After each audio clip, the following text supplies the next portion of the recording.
మహాలక్ష్మి తల్లి ఎవరు? దరిద్ర దేవత ఎవరు? ఆదిలక్ష్మి ఎవరు? జ్యేష్ఠాదేవి ఎవరు? ఇప్పుడు మనకు వచ్చేదంతా కూడా జ్యేష్ఠ అమావాస్య వస్తుంది.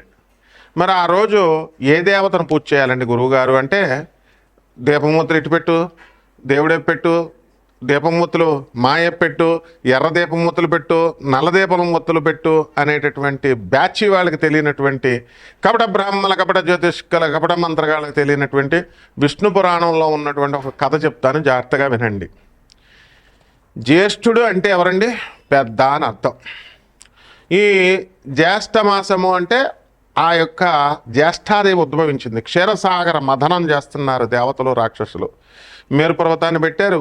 కవ్వం కింద విష్ణుమూర్తి ఏమో ఇలాగా కూర్మావతారం ఎత్తి పర్వతాన్ని లేపాడు, పడిపోకుండా చిలుకుతూ ఉంటే ముందేమొచ్చింది? ఫస్టే అమృతం వచ్చేయలేదండి. ఫస్ట్ ఏం వస్తుందండి? విషం వస్తుంది. చెడ్డయి ఫస్ట్ వస్తాయి కదా, తాగేశాడు శివుడు. ఐరావతం వచ్చింది, ఇంద్రుడు పట్టుకెళ్ళిపోయాడు. కల్పవృక్షం వచ్చింది, స్వర్గానికి ఆయన పడిపోయాడు. మొత్తం అన్నీ ఇంకా ఆ తర్వాత కామధేనువు స్వర్గం వశిష్ఠుడికి ఇచ్చారు. ఈ విధంగా చేసుకుంటుంటే మహాలక్ష్మి తల్లికి ముందు జాగ్రత్తగా వినండి, ఇక్కడే ప్రారంభం అవుద్ది. లక్ష్మీదేవికి ముందు జ్యేష్ఠాదేవి వచ్చింది. అందుకనే జ్యేష్ఠ అంటే పెద్దది. ఎవరికి? లక్ష్మీదేవికి పెద్దక్క. వెంటనే ఫాలోడ్ బై లక్ష్మీదేవి. అంటే జస్ట్ లక్ష్మీదేవి ముందు రావడం అంటే ట్విన్స్ అనమాట. వీళ్ళు కవల పిల్లలు అంటారు కదా, అలా అనమాట. లక్ష్మీదేవి ఆవిడ నీడ ఒకేసారి ఉద్భవించారు. రాగానే జ్యేష్ఠాదేవిని పెళ్లి చేసుకుని మనగాడు ఎవడున్నాడు అసలు? ఆమెను భరించగలిగేవాడు. అందరికీ ఒకే ఒక మొగుడు. ఎవరు? శ్రీ మహావిష్ణువు. యూట్యూబ్ చరిత్రలో ఒకే ఒక మొగుడు. ఎవరు? కమాండింగ్ చేసి నిజాలను నిర్భయంగా చెప్పగలిగేటటువంటి వాడు ఒకే ఒకడున్నాడు. ఎవడో మీకు తెలుసు. కాబట్టి ఇప్పుడు మనం ఏం చేస్తామంటే, ఆ శ్రీ మహావిష్ణువు దగ్గరికి వస్తుంది లక్ష్మీదేవి. సత్వ రజస్తమో గుణాలకి పరాభక్తికి అతీతంగా ఉన్నవాడు చేసుకోవాలి. ఆవిడ స్వయంవరం విష్ణుమూర్తిని సెలెక్ట్ చేసుకుంది. ఇలా వెళ్ళి పాద నమస్కారాలు పెట్టింది. ఇప్పుడు మీరు సింధూరం పెడతారు కదండి. మనకు వివాహాలు 8 రకాల వివాహాలు ఉన్నాయి. దైవం, బ్రాహ్మం, తర్వాత ఆర్షం, ప్రజాపత్యం, అసురం, గాంధర్వం, రాక్షసం, పైశాచికం. ఇవి ఇప్పుడు అనాదిగా వస్తున్నాయి. అయితే ఈ వివాహాల్లో ఇంకో ప్రాసెస్ ఉందన్నమాట. మహాలక్ష్మి తల్లి వెళ్ళి పాదాలకు నమస్కారం చేస్తారు. ఇప్పుడు మన వాళ్ళు ఏం చేస్తారు? నార్త్ సైడ్, బీహార్ సైడ్ బొట్టు పెడతారు, పాపిళ్ళు, అదే పెళ్ళి. జీలకర్ర బల్లం పెడతారు, మనకు అది పెళ్ళి. ఇలా శ్రీ మహాలక్ష్మి తల్లి పాదాలకు, విష్ణుమూర్తి పాదాలకు నమస్కారం పెట్టడమే పెళ్ళి. పెట్టగానే ముందు లక్ష్మీదేవి కంటే ముందు ఆమె నీడ వెళ్ళి పెట్టేసిందనమాట, పాదాలు ముట్టేసుకుంది. ఆవిడే దరిద్ర లక్ష్మి, జ్యేష్ఠాదేవి. శ్రీ మహావిష్ణువుని ముట్టేసుకుంది, పెళ్ళి అయిపోయింది. తర్వాత సెకండ్ వైఫ్ లక్ష్మీదేవి అనమాట, మనం పూజ చేసే ఆవిడ. అయితే నాకు హక్కులు ఫస్ట్ వైఫ్కే ఎక్కువ కదా, అందువల్ల మరి నా పరిస్థితి ఏంటి అంటే, ఈ జ్యేష్ఠాదేవి ఎక్కడ ఉంటుందో అక్కడ రోగాలు వచ్చేస్తాయి, దరిద్రం వచ్చేస్తాయి. జేబులో రూపాయి సిగరెట్ కాల్చుకోవడానికి కూడా 10 రూపాయలు కూడా ఉండవు అస్సలు. ఇంకా దీనికి ఇంకేంటంటే ఎన్ని కష్టాలు రావాలో, ఎన్ని నష్టాలు రావాలో మొత్తం అన్నీ వచ్చేస్తాయి అన్నమాట. ఇంకా అదే లక్ష్మీదేవి అయితే వీటికి ఆపోజిట్. ఫుల్ పుష్కలం పైసలు, ఫుల్ హెల్త్, రోగాలు గేగాలు ఉండవు, మనశ్శాంతి. అక్కడ అన్ని దుఃఖాలు జ్యేష్ఠాదేవి రూపంలో. వీళ్ళిద్దరూ కూడా తోటికోడళ్ళు, మళ్ళీ అక్కా చెల్లెళ్ళు, ఒకటే శరీరము. ఇవన్నీ డ్యూయల్ నేచర్. తత్వం సరిగ్గా అర్థం చేసుకోవాలన్నమాట. అయితే ఈ జ్యేష్ఠాదేవినే మనము శనీశ్వరుడు భార్య అంటాము, మందాదేవి అంటాము, ధూమావతీదేవి అంటాము. మరి ఈ లక్ష్మీదేవిని ఆదిలక్ష్మి, అష్టలక్ష్మి, గజలక్ష్మి, సంతానలక్ష్మి, ఇలా లక్ష్ములు అంటాం కదా మనం, మహాలక్ష్మి అని. సరే, ఇప్పుడు ఎవరైతే మంచి లక్షణాలతో ఉన్నారో, మంచి మనసుతో ఉంటారో, దాన ధర్మాలు చేసుకుంటూ దైవ హృదయంతో పేదవాళ్ళకి అందరికీ సేవలు చేసుకుంటూ అనాథలకి వీళ్ళందరికీ కూడా ఉంటుందో వాళ్ళకి శాశ్వతంగా లక్ష్మీదేవి వాళ్ళ తరతరాలు ఉంటుంది. అలా కాకుండా అవతలోడు కబ్జాలు చేసి, అవతలోడు దొబ్బేద్దామని స్థలాలు, ఇళ్ళు, అవతలోడు పెళ్ళాలని, ఇలా అన్ని రకాల ఇంకా చెడ్డ అలవాట్లు ఏమేమి ఉండకూడదో అవన్నీ కూడా క్రూరమైనటువంటి గొడవలు పెట్టేటటువంటి తత్వం, ఇలా ఇవన్నీ ఎవరికైతే ఉంటాయో అప్పుడు ఇదే లక్ష్మీదేవి ఏం చేస్తుందంటే ఒక తరం వరకు ఉండి నెక్స్ట్ తరం వాళ్ళని అడుక్కునే వాళ్ళ చేసేస్తుంది. ఆ ఫస్ట్ తరం వాడికి కూడా చచ్చిపోయేటప్పుడు పెరాలసిస్లు వచ్చేస్తాయి. కాబట్టి ధనవంతులు, మీరు ఎవరికైతే డబ్బులు ఉన్నాయో ఇది శాశ్వతం అని అనుకోవద్దు సుమా. ఎవ్వరు ఏ గురువు ఏ ఆధ్యాత్మికవేత్త మనకులా మొహమాటం లేకుండా చెప్పడు. అంతే గోపీలు వాళ్ళంతా, ఆధ్యాత్మికవేత్తలు గోపీలు, గురువుగారులు గోపీలు, గోడ మీద పిల్లులు అనమాట. తర్వాత ఈ యొక్క బాబాలు స్వామీజీలు అందరూ గోపీలే. ఎందుకంటే నిర్మోహటం ఖండించి చెప్పాలా, అరే నువ్వు చేస్తే అడుక్కుంటావు, నీకు పెరాలసిస్ వస్తుందని ఎవరైనా చెప్తున్నాడా? మేము బాగు కోరుతున్నాం కాబట్టి చెప్తున్నాం మనం. అయితే ఇప్పుడు ఈ ఎవరైతే భార్యాభర్తల మధ్య కొట్టుకుంటున్నారో, డైవర్సులు తీసుకుంటున్నారో, ఇలా దరిద్రపు అలవాటులు ఇలాంటివన్నీ కూడా ఉన్నటువంటి వాళ్ళందరినీ కూడా లక్ష్మీదేవి ఏదో ఒక జనరేషన్ ఉండి ఆ ఎండింగ్ జనరేషన్లో మిమ్మల్ని పక్షవాతం, హార్ట్ అటాక్లు ఇలాంటివన్నీ రోగాలన్నీ రప్పించేసి the energy transfers, law of conservation of energy can neither be created not destroyed but can be transform from one form to the other. Energy, Lakshmidevi అంటే ఎనర్జీ, అంతేగాని కలవ పూలు పట్టుకొని ఇలా ఉండి 2 చేతులు 2 కాళ్ళు ఉన్నది కాదు. ఏదో కవులు వర్ణిస్తారు, ధ్యాన శ్లోకాలను బట్టి రాస్తామన్నమాట లక్ష్మీదేవి ఇలా ఉంటుంది అని. చేట పట్టుకొని, చీపురు పట్టుకొని, కాకిని పట్టుకొని, గాడిద రథాన్ని పట్టుకొని జ్యేష్ఠాలక్ష్మి ఉంటుందన్నమాట. ఇక మహాలక్ష్మి కమలే కమలాలయే, కలవ పువ్వు నుంచి పుడుతుంది. కాబట్టి ఈ లక్ష్మీదేవి పర్మనెంట్ కాదు అని చెప్పారు. కరెన్సీ అంటే నా నుంచి నీకు, నీ నుంచి ఇంకొకళ్ళకి అలా ప్రవహించేటటువంటి దాన్ని క్రియాశక్తి అంటారు. ఆ లక్ష్మీదేవి క్రియాశక్తి అనమాట. కాబట్టి ఈ డబ్బు వచ్చేసింది కదా అని శాశ్వతంగా ఎవడైతే గర్వపడతాడో అటువంటి వాడిని జంభాసురుడనే రాక్షసుడిని అనఘాదేవి, మహాలక్ష్మి తల్లి దత్తాత్రేయుడి దర్శనం కోసం వాడు పరిగెత్తుకుంటూ వస్తే దత్తాత్రేయుడు నాశనం చేస్తాడనమాట. అందుకని ఆ ఇంద్రుడిని అక్కడికి తీసుకురమ్మను అంటాడు. దత్తాత్రేయుడు ఉన్న చోటకి అనగాదేవి డ్యాన్స్ చేస్తూ అష్టసిద్ధులు నవసిద్ధులకి అధిపతి అయినటువంటి ఆ నవనిధులకు అధిపతి అయినటువంటి ఆ మహాలక్ష్మి తల్లిని నెత్తి మీద పెట్టుకునేసరికి కాలిపోయాడు. అంటే డబ్బున్న వాళ్ళంతా కూడా గర్వంతో, మదంతో వెళితే నాశనం అయిపోతారు అని జంబాసుర వధ చెబుతుందనమాట. ఎవరైతే దాన ధర్మాలు ఇవి అన్నీ చేసుకుంటూ గర్వం లేకుండా సాటి మనుషులుగా ఇతర మనుషులు ఉంటారో వాళ్ళ తరాలు కూడా శాశ్వతంగా మహాలక్ష్మి ఉంటుంది. ఎవడ చేస్తాడండి అని, నేను మా సంతానం పోతే మాకేంటి, ఓ 10 తరాలు 100 తరాలు సంపాదించేదాకా అవతలను కబ్జా చేసేద్దామంటారు. ఐ ఛాలెంజ్, కమాన్. డబ్బున్నటువంటి వాళ్ళందరూ కూడా ఎన్ని లక్షల కోట్ల సంపాదించినటువంటి వాళ్ళు, ఎన్ని వేల కోట్లకు సంపాదించినటువంటి వాళ్ళు, హార్ట్ అటాక్లు లేకుండా చచ్చిపోయిన వాడిని ఒక్కడో చూపించండి నాకు, పెరాలసిస్లు రాకుండా చూసిన చూపించండి నాకు, ఒక 100 సంవత్సరాలు దాటి అవయవాలు ఏవి కూడా పాడైపోకుండా ఉన్న వాళ్ళు నాకు చూపించండి.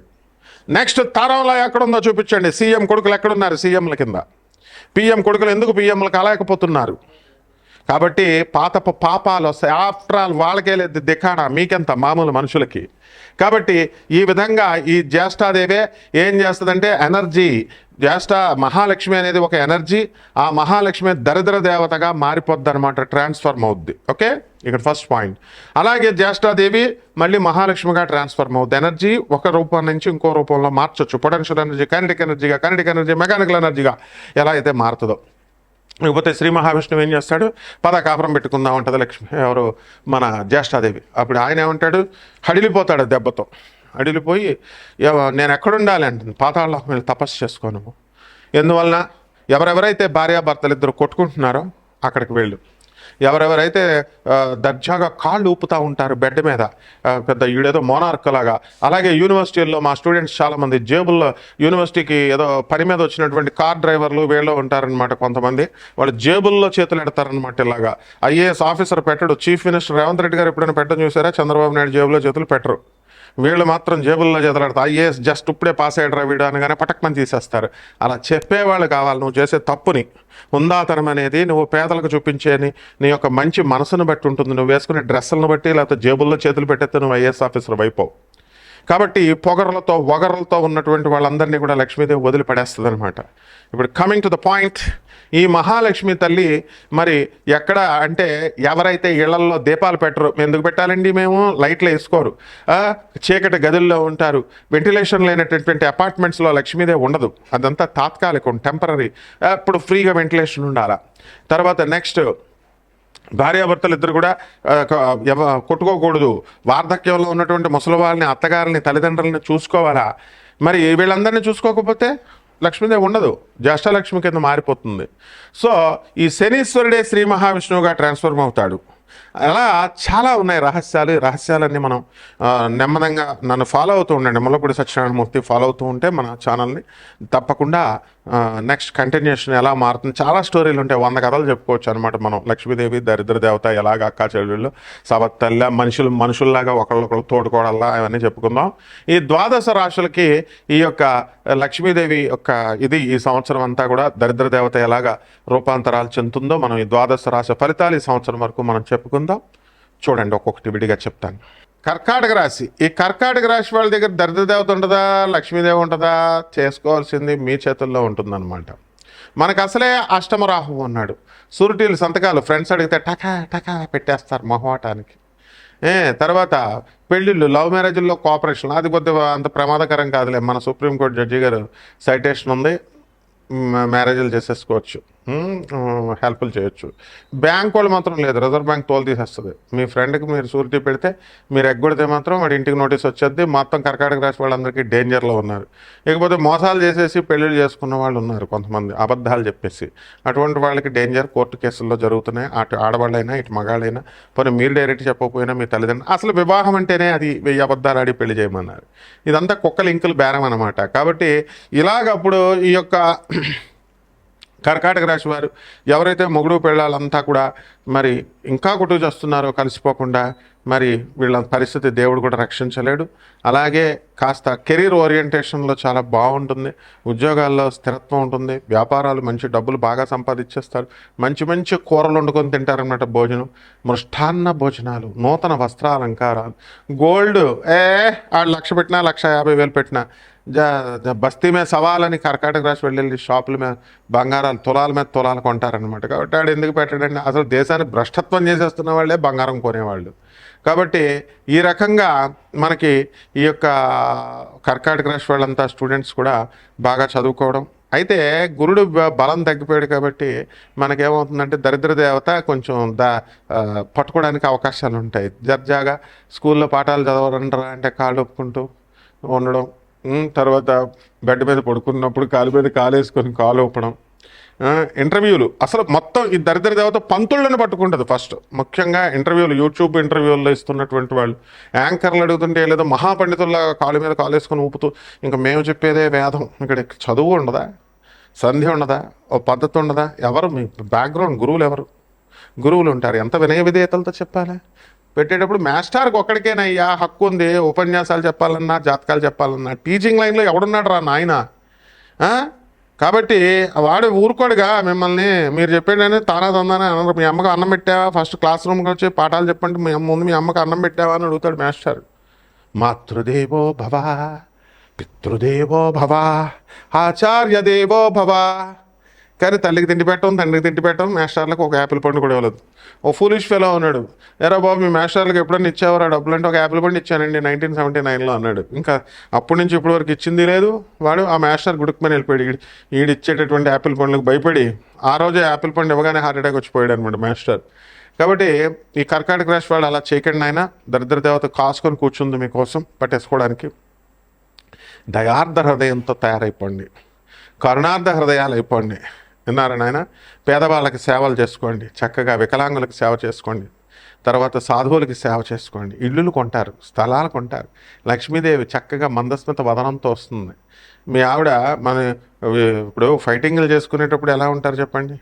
మంచిగా మీరు చెప్పినట్టు, భార్య చెప్పినట్టు అంటే చక్కగా మల్లెపూలు పెట్టుకొని కలకలలాడుతూ ఇంట్లో గజ్జల సౌండ్తో, అసలు ఎవడు కట్టుకుంటున్నాడు గజ్జలు, ఎవడు కట్టుకుంటున్నాడు ఇప్పుడు? కళ్ళు మనం మోగుతూ ఉంటే లక్ష్మీదేవి జల్లు మన వస్తూ ఉంటుంది. లేదా దరిద్ర దేవత ఇలా కనబడితే మీ గుండె జల్లుమంటది. ఒక్కసారి దరిద్ర దేవత పట్టుకుందా మళ్ళీ ఇంకా ఛాన్స్ లేదు, మళ్ళీ వదిలే సమస్య లేదు. అందుకే ఒక్కసారి డౌన్ఫాల్ అయినాడు మళ్ళీ రేజ్ అయ్యే చరిత్రే లేదు. అర్థమైందా? ఒక్కసారి మనం ఏదైనా సరే ఇళ్ళు అమ్ముకున్నా, స్థలాలు అమ్ముకున్నా పడిపోవడమే, డౌన్ఫాలే తప్ప ఏముండదు. ఇది మీ అనుభవంలో ఉన్నటువంటిదే. వయసు అయిపోవడం అంటే ఏంటి? డౌన్ఫాలే, చావుకి, మృత్యువుకి దగ్గరగా వెళ్ళిపోవడం.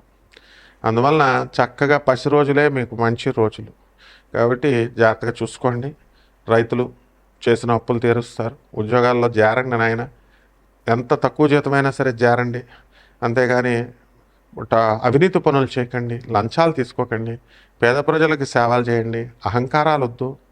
ముఖ్యంగా ఆర్టీసీ బస్ కండక్టర్లు, బస్ డ్రైవర్లు మరి చాలా వినయ విధేయతలతో చక్కగా ఆపుకోవాలి మీరు. ప్యాసింజర్ శాపాలు ఎట్టేస్తారు. ఒకటి కాదు, ఏకంగా ప్యాసింజర్ అక్కడి నుంచి ఇక్కడికి 100 మంది, 200 మంది, 1000 మంది ఎక్కుతారు. ఒకటి శాపమే కష్టం అంటే 1000 మంది శాపం పెడితే మీ ఫ్యామిలీస్ ఏమైపోతారు, మీరు ఏమైపోతారు చెప్పండి. కాబట్టి ఇవన్నీ జాగ్రత్తగా చూసుకోండి. జర సోచో చెప్తున్నాను. ఇక పరిహారాల దగ్గరికి వచ్చేసరికి కర్కాటక రాశి వారికి అష్టమ రాహు నడుస్తున్నాడు కాబట్టి రాహు జపం చేసుకోండి, రాహు స్తోత్రాలు చదవండి. రాహు కిలో పావు మినుములని ఆవుపేట రంగు ఉన్నటువంటి వస్తువుల నుంచి, వస్త్రాల నుంచి పేద బ్రాహ్మణులకి శనివారం నాడు ఉదయం 8 గంటలకి దానం చేయండి. దీపు స్టార్ లాగా అయిపోతారు.